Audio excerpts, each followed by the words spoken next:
La lutte à la pauvreté est un combat de tous les instants devant la ténacité des préjugés. L'organisme Concept, qui aide les familles et les personnes en situation de pauvreté à améliorer leurs conditions de vie, a eu l'idée de rendre, en images et en témoignages, la réalité et les défis quotidiens auxquels ces personnes font face. Cette troisième de 6 émissions sera consacrée à la sécurité alimentaire. Des fois, je vais à l'épicerie, puis des fois, j'ai le goût de m'acheter quelque chose, mais je peux pas m'acheter quelque chose parce que ça coûte trop cher. Puis je me prive. J'achète le moins cher, surtout qu'est-ce qui est en spécial. Tu sais, j'achète le plus possible en spécial. Des fois, je mange pas mes 3 repas par jour. On sait que les prix des aliments sont un petit peu plus élevés. Ça doit poser des défis quand vient le temps de t'acheter de la nourriture. Oui, c'est sûr. Puis de combler toute la famille sur nos goûts, nos choix, sans faire de caprice à un pour pouvoir que l'autre aille aussi ça. Combler les repas, les nutritions, les légumes, la viande. C'est pas toujours facile d'avoir le guide alimentaire des 3 dans nos assiettes. Même si on essaye d'acheter des légumes ou qu'on essaye d'acheter de la viande, on a de la misère à arriver au bout, là. Comment tu fonctionnes pour les lunchs? Est-ce que tu fais des boîtes à lunch, des sandwichs? C'est quoi que tu privilégies pour les lunchs? Nous, on privilégie le thermos, les restants de la veille. C'est des sandwichs 365 jours par année. À un moment donné, c'est mon enfant qui me dit « Mais maman, on est comme tannés d'en manger. » « Oui, mais je peux pas t'offrir d'autres choses. » Le club des petits déjeuners, c'est super. Là, les enfants peuvent aller là, peuvent se nourrir. Mais comme moi, je peux pas avoir accès au service de garde parce que c'est cher. Je les fais manger, mais pas vraiment à leur faim. Ils peuvent pas manger 3-4 toasts, ils peuvent en manger juste 2. Fait que c'est sûr que ça a des impacts à l'école. Ils sont moins concentrés parce que leur petit ventre crie famine, là. Puis ça brise notre petite cœur de maman. C'est ce que j'allais dire. Désolée. On voudrait que nos enfants mangent ce qu'ils aiment, puis on voudrait aussi les amener à bien manger, parce que ça a rapport avec leur santé, hein, puis à l'école. Ça brise aussi. mon cœur parce que je suis pas capable de leur donner ce qu'il faut.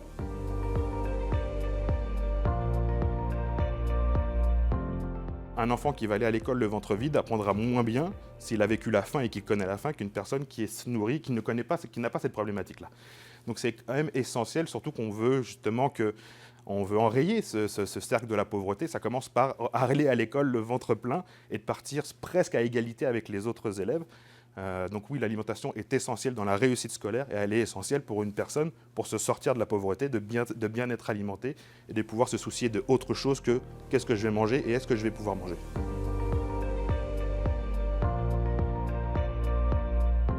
Moisson Mauricie Centre du Québec est un réseau de 70 organismes qui viennent en aide à 35 000 personnes et dont près de 11 000 enfants. Moisson Mauricie est un centre de distribution. Nous réceptionnons les denrées, nous les trions et nous les redistribuons à ces 70 organismes. Donc quand on est une personne qui a besoin d'aide, on ne vient pas forcément à Moisson. Vous pouvez venir, mais on va vous rediriger vers un organisme de votre quartier. Donc c'est très important de voir dans votre quartier quel est l'organisme qui pourrait vous aider. La sécurité alimentaire, c'est d'assurer un filet de sécurité, en fait, autour des gens, auprès des gens qui ont des difficultés financières ou qui ont des difficultés d'accessibilité aussi à l'alimentation de toute forme, là. On parle ici à Ébion de services, exemple, la tablée populaire, les déjeuners gratuits. On a la distribution alimentaire, on a le dépannage alimentaire aussi. Puis on a tout l'accompagnement auprès des gens pour essayer d'améliorer un peu leur situation financière pour pouvoir les amener à devenir plus autonomes là, dans leur alimentation puis auprès des services qu'ils peuvent aller chercher. Alors les enjeux au niveau de la sécurité alimentaire sont multiples. On a connu la COVID qui a fait une explosion de la demande d'aide alimentaire. Ces effets-là sont encore perceptibles aujourd'hui en 2024 et c'est additionné durant les dernières années une inflation assez sévère qui fait qu'on a un cocktail parfait pour générer de la crise. Et donc effectivement, on a un nombre record de personnes que l'on aide depuis l'année dernière, ce qui est 35 000 personnes par mois, dont près de 11 000 enfants. Et donc c'est certain qu'on a plus que jamais besoin de fonds et plus que jamais besoin de denrées alimentaires pour redistribuer à ces 35 000 personnes. Nous, ce que l'on fait à Moisson Mauricie Centre du Québec, c'est qu'on essaye de compléter les épiceries que les personnes sont capables de faire. On ne donne pas des épiceries au complet. Mais on est quand même obligé de remarquer qu'au vu des augmentations des prix, leur panier d'épicerie quand même se rétrécit vraiment. Et donc on est obligé de leur compléter un peu plus. Donc oui, l'effet est immédiat. Puis on le sait, le seul budget dans une famille qui est extrêmement compressible après avoir payé tous les frais fixes, c'est l'épicerie. Donc qu'est-ce qui reste pour faire l'épicerie? Il en reste de moins en moins. Et les coûts sont d'autant plus chers aujourd'hui que, effectivement, on le ressent que le besoin d'une banque alimentaire est beaucoup plus important. Dans le fond, les gens vont choisir entre payer leur logement ou se nourrir. Donc, on est vraiment dans un contexte qui est très difficile au niveau de l'alimentation saine et suffisante pour la famille, je dirais. Outre la distribution alimentaire offerte par des organismes, il existe aussi d'autres formes d'aide qui misent sur l'éducation populaire et la force du groupe, comme les cuisines collectives. Une cuisine collective, en fait, c'est un groupe qui s'organise. Ça peut être composé entre 4 et 6 personnes qui vont se rencontrer 2 fois par mois. La première rencontre consiste à réaliser la planification. On va identifier les meilleurs spéciaux qu'il y a en vigueur dans les supermarchés lesquels on peut aller. Et c'est à partir de ce moment-là qu'on va choisir nos recettes. Donc, c'est vraiment à partir des spéciaux qui sont en vigueur que les choix de recettes sont faits. En même temps aussi en fonction des goûts et des particularités alimentaires de chaque personne participante. Ensuite, on arrive à notre journée de cuisson, la journée popote. Ça, c'est notre journée de congé qu'on se donne collectivement. C'est à ce moment-là qu'on cuisine les repas qu'on a planifiés, soit la veille ou il y a quelques jours. Et tout le travail se fait vraiment en équipe. Et au-delà de la cuisine, c'est un moment où, avec les bonnes odeurs qui commencent à émaner aussi, c'est un lieu vraiment où les pratiques d'éducation populaire battent leur plein. C'est là qu'on va faire beaucoup de conscientisation. C'est là aussi que les confidences, c'est l'heure des confidences aussi. C'est ensemble, on va discuter de différents enjeux sociaux et comment, ensemble, on peut remédier à ça. Qu'est-ce qu'on peut faire ensemble pour changer les choses? Donc, les cuisines collectives, au-delà de la popote, c'est aussi un lieu de changement social et de reprise de pouvoir sur sa vie. On parle justement de l'augmentation des coûts du panier d'épicerie. Pendant des années, on cuisinait $1 de la portion. Pendant les 20-25 premières années, on a réussi à faire ça. Maintenant, là, on a plus de 30 ans, mais on est rendu 1,50 ou 1,75. Mais si la personne qui est dans le groupe, mais quand on est isolé seul chez soi, donc la personne, c'est seule chez elle, ça coûte encore plus cher. L'impact est encore plus fort quand on est seul. Alors que quand on est regroupé, on diminue les impacts. Moi, j'ai la chance d'avoir ma maman qui court les aubaines d'un peu partout avec le temps libre qu'elle a. Fait que dis-moi que je sais pas où qu'elle pogne ses aubaines, mais des fois, elle m'en revient avec des vraiment affaires que je suis comme impressionnée qu'elle a eu ces aubaines-là. Si on n'aurait pas de ressources, aucune débrouillardise sur aucune ressource, je ferais pite, je mangerais peut-être des ramen tout le mois. On regarde les grossistes alimentaires. Si, mettons, il y a une grosse canne, des grosses boîtes de canage sauce tomate à 10$, oui, on va en acheter parce que justement, ça peut nous toffer des mois et des mois. On ne fera pas affaire vraiment avec les épiceries parce que c'est trop cher. Je vais à la banque alimentaire de mon quartier, mais ils ne donnent pas assez pour le nombre de personnes qui vivent chez nous. Fait que, oui, on peut t'offrir une semaine, peut-être 2, mais pas plus que ça. L'épicerie passe vite. L'inflation a une grande influence sur le prix des aliments. Comment les organismes en aide alimentaire et les personnes en situation de pauvreté peuvent-elles faire face à ce défi supplémentaire? Les denrées alimentaires n'ont pas progressé à la même vitesse que les demandes d'aide alimentaire. Donc on s'est retrouvé à avoir une grosse problématique avec moins de denrées et plus de gens à aider. Et donc on a été obligé avec le réseau provincial de se retourner vers le gouvernement et de leur demander de l'aide financière pour faire de l'achat de denrées, ce qu'ils ont accepté depuis 2 ans, qu'ils ont renouvelé cette année. Et sans cette aide-là, nous ne serions pas capables de distribuer 3 millions de kilos de denrées par année. Les effets qu'on voit concrètement ici à Ébion, c'est qu'on n'est pas capable d'amener la personne vers d'autres objectifs si elle n'est pas nourrie. C'est la base. Quand on a une personne en situation d'itinérance qui arrive ici, la première chose qu'on va regarder avec eux, c'est est-ce que tu as mangé? Puis après ça, on peut l'amener ailleurs. On a des gens ici qui se présentent parce qu'ils ont besoin d'aide au niveau de démarches de santé ou de démarches au niveau de leurs revenus, d'aide sociale. Tant que les gens n'ont pas mangé, il n'y a rien à faire. C'est la base. Quand on vit de l'insécurité alimentaire, là, on n'a pas l'esprit prêt à pouvoir faire quoi que ce soit d'autre. Là. Les gens cognent à notre porte, puis il faut bien qu'on trouve un moyen de les aider d'une manière ou d'une autre. Mais c'est pas évident. Il manque de financement, il manque de soutien à ce niveau-là. Au Québec, 1,2 million de tonnes d'aliments comestibles sont perdus ou gaspillés chaque année. Évidemment, chacun doit faire sa part, mais le milieu commercial aussi. Le gaspillage alimentaire, c'est quelque chose qui vient te chercher un peu? Oui, beaucoup, beaucoup. J'aime pas ça, voir des conteneurs pleins de nourriture encore potable et que qu'il y a plein de monde qui ne sont pas capables de manger puis qui pourraient les distribuer dans les organismes. Puis ça me fâche. Ça vient me chercher, beaucoup, beaucoup. Puis avoir aussi tout le gaspillage qu'on voit autour dans les containers, les affaires de même, ça nous fait mal aussi au ventre de voir que des fois, nous autres aussi, on aimerait ça avoir un bon steak à la maison, puis disons que voir tout le monde m'acheter ou des vidanges, ça me fait mal.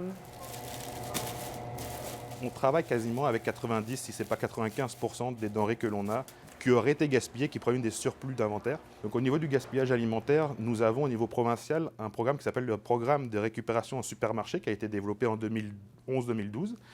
Et au niveau de la Mauricie et du centre du Québec, nous sommes l'organisme qui faisons le ramassage de ces denrées-là. Donc chaque jour, il y a des camions qui partent de Moisson de Mauricie pour aller ramasser des denrées alimentaires provenant justement de l'évitement du gaspillage alimentaire pour nourrir 35 000 personnes par mois. On est très très présent dans les épiceries. Il faut aussi maintenant être ailleurs, aller dans le milieu agroalimentaire. Nous avons besoin de développer de nouveaux programmes. Mais oui, ce qu'on a réussi à faire avec les épiceries, on devrait être capable de le faire avec d'autres acteurs du milieu agroalimentaire. En fait, le gaspillage alimentaire, c'est un gros fléau, non seulement à Trois-Rivières, mais au pays, dans le monde. C'est quelque chose, il y a des tonnes et des tonnes, comme c'est même pas possible, d'aliments qui sont gaspillés. Ce qu'on fait, nous, par notre approche aux cuisines collectives, c'est vraiment de revaloriser. C'est vraiment de faire en sorte qu'il n'y ait pas de reste. Bravo! Dans certains dépanneurs, ils jettent de la liqueur, ils jettent des beignets, ils jettent des repas congelés. Tu sais, ça pourrait aider au monde, là. Juste le donner à un organisme, ça serait génial.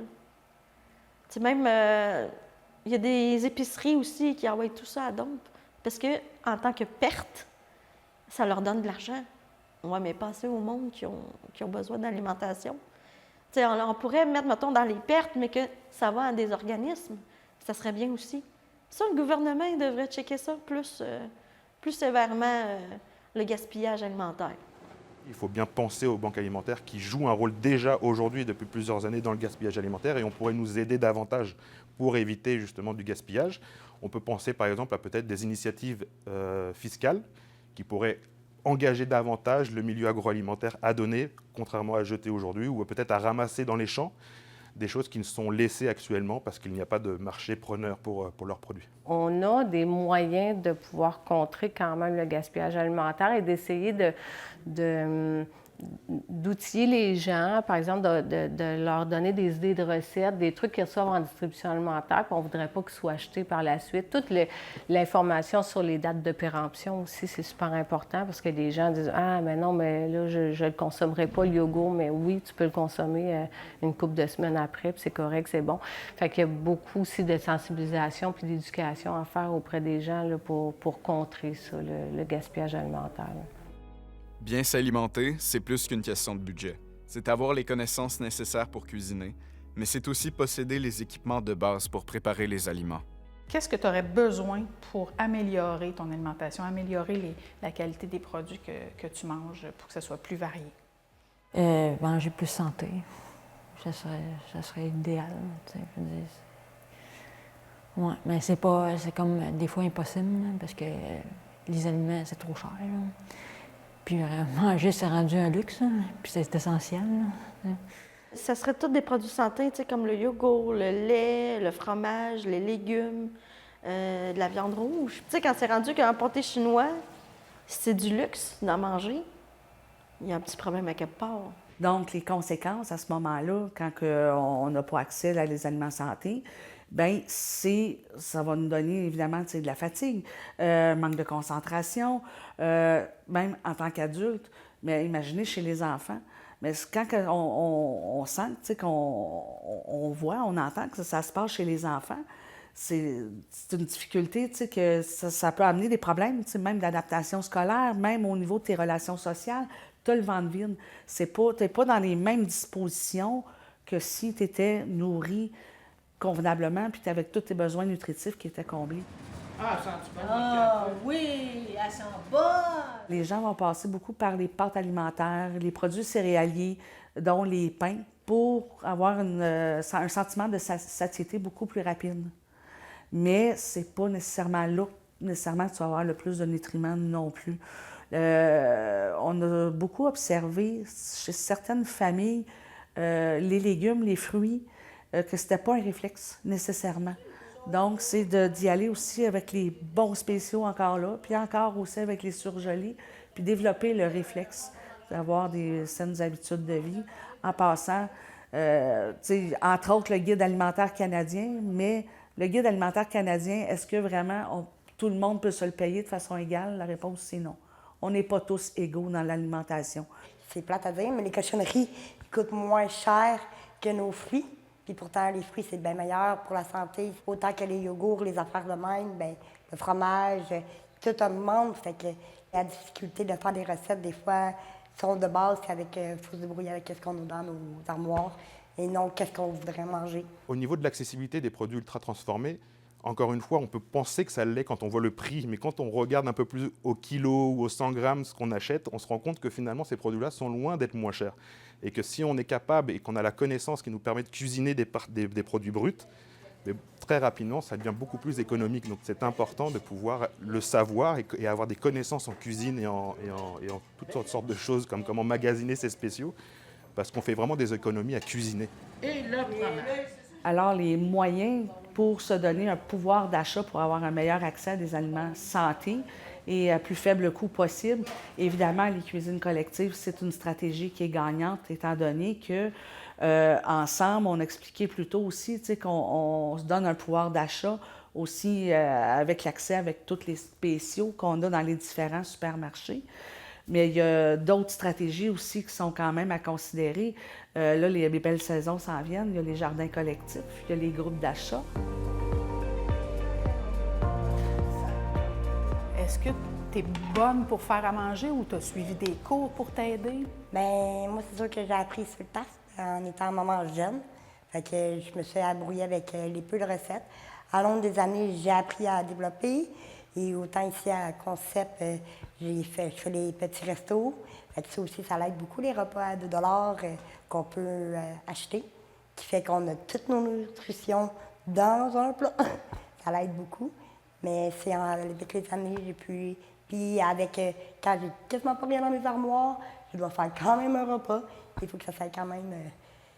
Fait qu'on apprend à se débrouiller. Je connais la base, tu sais, le spaghetti, le pâté chinois, tout ce qui est ces affaires-là. Oui, je suis correcte. Mais tu sais, si, mettons, je sais pas moi, à la banque alimentaire, elle me donne des légumes que je connais pas, il va sûrement être gaspillé parce que je connais pas comment les cuisiner. Dans les banques alimentaires, on pourrait nous donner comme une recette qui va avec le légume, ça serait bien. Ou justement avoir des ateliers qu'on pourrait aller puis apprendre à cuisiner cette sorte de légumes-là. On pourrait avoir au moins une connaissance. Sans connaissance, on ne peut pas faire grand-chose.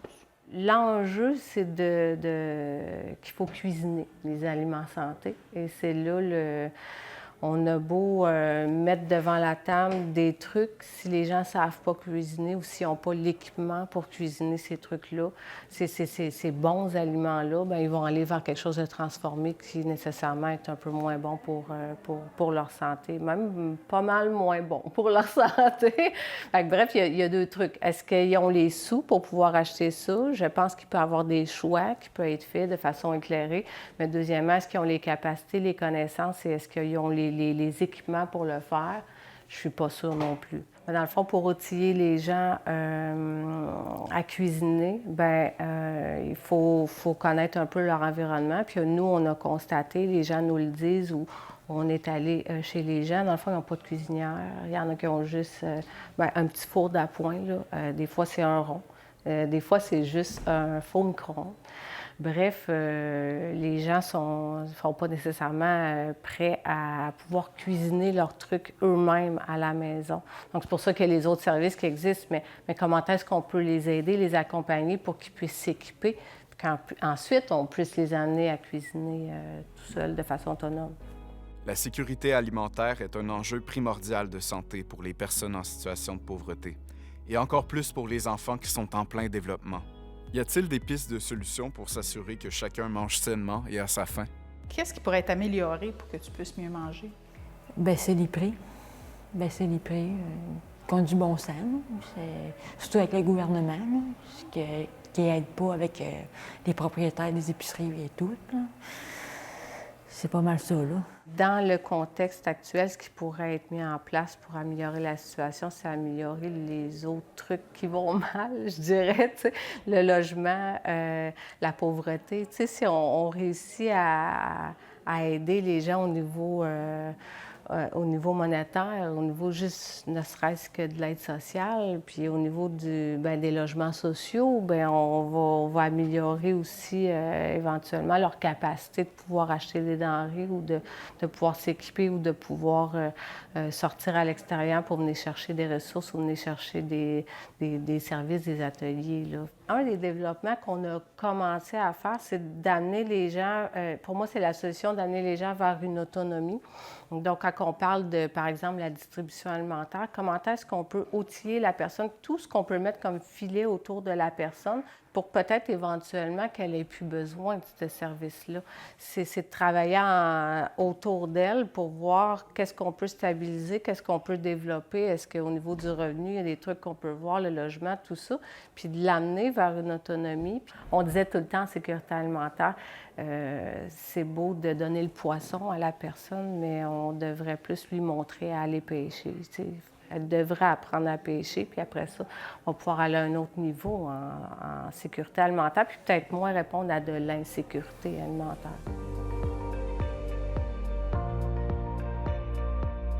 En fait, avec le regroupement des cuisines collectives du Québec, notre organisme, les cuisines collectives de Francheville, on travaille à l'élaboration d'un projet de loi cadre sur le droit à l'alimentation. Et on est en train de colléger justement les textes de loi pour présenter ça au gouvernement.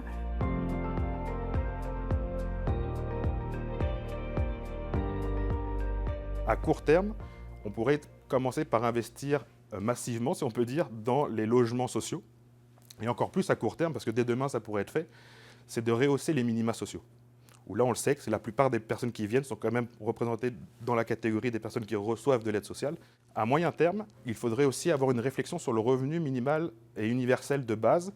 Il peut prendre différentes formes. On sait que ça a été étudié dans différents pays, dans différentes régions du Canada. Je pense que c'est important de pouvoir y réfléchir, qui pourrait justement remettre en cause un peu notre modèle de filet social pour l'améliorer. Et donc l'autre mesure à moyen terme serait aussi de regarder la possibilité de faire la mise en place d'un écart maximum en termes de salaire dans les entreprises, que l'employé le moins bien payé d'une entreprise ne puisse pas être payé, on ne sait pas, peut-être 20 fois moins que l'employé le mieux payé. Ça réduirait l'écart et ça répartirait peut-être mieux les richesses dans les entreprises. Et à long terme, la plus importante, c'est l'éducation. Tout passe par l'éducation.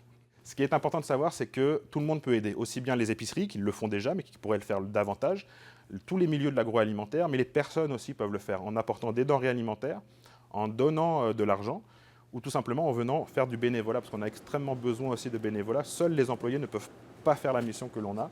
Donc oui, c'est très important, il y a toute une sorte de façon de donner, et chaque dollar compte, parce que chez Moisson Mauricie, Centre du Québec, pour $1 qui est donné, on est capable de redistribuer 3 repas.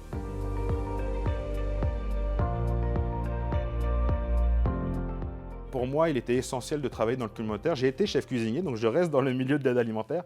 Mais pour moi, c'est important, toutes les causes sociales. Donc pour moi, c'est important de me lever le matin et me dire que je fais quelque chose de positif pour la société. Et qu'est-ce qu'il y a de plus positif que de nourrir une personne qui n'est pas capable de le faire? Pour moi, travailler à Ébillon, c'est travailler pour l'humain. Je travaille ici pour ça, pour répondre à leurs besoins du mieux qu'on peut, mais de voir tout le potentiel qu'il y a à travers ces gens-là, puis de les accompagner vers où ils veulent aller dans leur plan de vie, peu importe, ou dans leurs difficultés, ou dans leur succès aussi. Puis mon rêve ultime, ben c'est plate, c'est qu'on fermerait les billons, en réalité, parce qu'on aurait répondu aux besoins des gens, puis on irait vers une société où où il n'y aurait pas cette classe-là de gens plus défavorisés ou plus vulnérables. Là. Ça serait ça mon souhait ultime. Je me trouverais d'autres choses à faire, rendu là. Ce que ça m'apporte, moi, de cuisiner avec les personnes participantes, c'est qu'on valorise vraiment toute leur richesse qu'ils ont au lieu de leurs lacunes. On va partir vraiment de leur richesse à elles avant d'aller dans les lacunes. L'alimentation, c'est aussi un plaisir. On aime toutes et tous s'offrir un bon repas pour fêter ou pour se récompenser.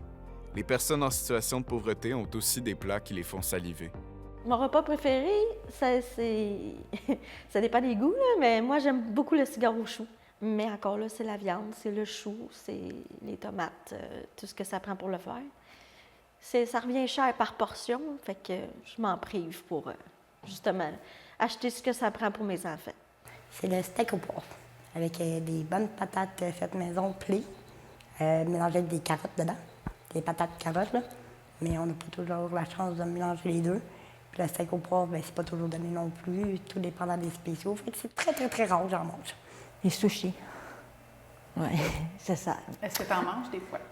C'est de temps en temps, mais c'est très rare. Très rare parce que ça coûte cher, les sushis. C'est sûr que même aller au Tim Hortons, à côté de nous autres, ou toutes ces affaires-là, c'est vraiment rare, rare, rare.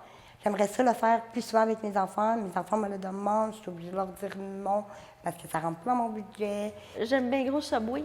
Je pense que j'irais manger un bon sous-marin santé. J'aimerais bien ça.